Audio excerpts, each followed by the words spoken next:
What are we doing here? And where are we gonna go? It's like we just woke up one morning, and then it's welcome to the show. Don't ask any questions, just go with the flow. Make as much money as you can, and try your best not to get broke. Copy everything you see on the TV, from the hairstyles to the clothes, and don't think too often, just do exactly as you're told. And if you ever get confused, then just turn towards the alcohol.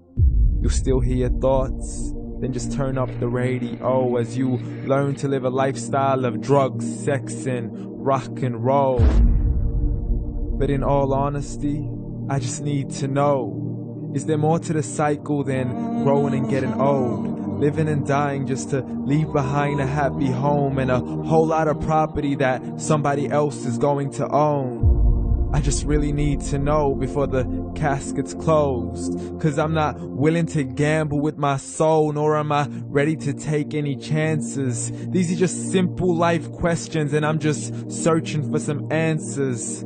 Like, what are we doing here? And what is our purpose? How did we get here, and who made us so perfect? And what happens once we go, or is this world all really worth it? Questions we don't answer because apparently we don't really have to. There's no purpose to this life and our existence is merely natural. Then in that case, please let me ask you, did you create yourself, or was it somebody else who had fashioned you? 'Cause you're a being that's impeccable, faultless and unparalleled. You're a product of supreme intelligence, and I'm merely being rational. For there isn't a camera on this earth that can come close to the human eye, nor a computer that can compete alongside the human mind. And if the whole world was to come together, we wouldn't be able to create a single fly. So many signs, yet we still deny. As science tries to justify that all this could come from none, when it's a simple sum. 0 plus 0 plus 0 cannot possibly ever give you 1. So from where did all this order come? But everything has its origins, a maker, a creator of its own. I mean, the only reason you're watching this video is because somebody had to press upload. So we can believe in the Big Bang, but I'd rather believe in He who caused it to explode. Allah, the creator of everything along with every single soul. The ever-living, the master, the only one who is in control. Unlike his creation, beyond our imagination. And no, he's not a man, nor does he have any partners in association.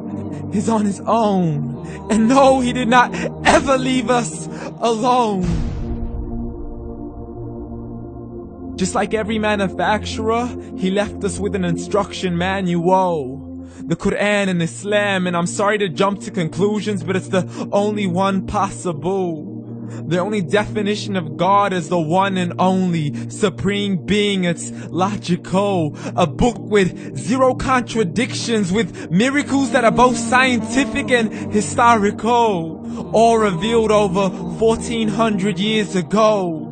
Like the detailed description of the human embryo. The descriptions of the human embryo in the Quran cannot be based on scientific knowledge in the 7th century. To the mountains as pegs holding firm the earth below, and the 2 seas that don't mix in a complete separate flow. To the planets in orbit, alternating night and day as they stay in flow. The expansion of the universe and the creation of everything from H2O. To the stories of the past and the preservation of Pharaoh. To identifying the lowest point in the land where Persia defeated Rome. The gushing fluid that created man in the glands between the ribs and the backbone. And not a word has changed, it's still the same. So please explain how all this was known over 1400 years ago. To a man who couldn't read or write, as he would recite whatever the angels spoke.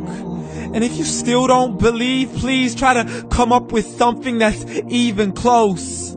But you can't, so we took God as a mockery and his messengers as a joke. Muhammad could not read or write. How's somebody who can't read or write gonna start a religion? Dismissed his scriptures as legends and tales of the ancient folk, as we live life according to our whims, desires, and hopes. saying this life is the only home we will ever know. We will live then die, then simply turn to bones. YOLO! Correction, after the grass dies, the rain arrives and it regrows, and Allah promises to do the same thing to your very soul and bring you back from your very fingertips to your toes, as the all-seeing supreme being watches us so close, and we are surely being tested in our wealth, our health, and our self, and everything that we've been blessed with. So believe, for we will surely be resurrected and be brought back to our Lord and account for every single deed, as He hands us our books and orders us to read. From the bad to the good and everything in between. You yourself are sufficient for your own accountability, so don't be mad at me. You are the one who thought He wouldn't come back to me. I gave you a whole life long to search after me, but you were busy in all that which was temporary. So read, and glad tidings to all those who believed. And if you disbelieve, read. And don't let that day be the first day you find out what your life really means. Read.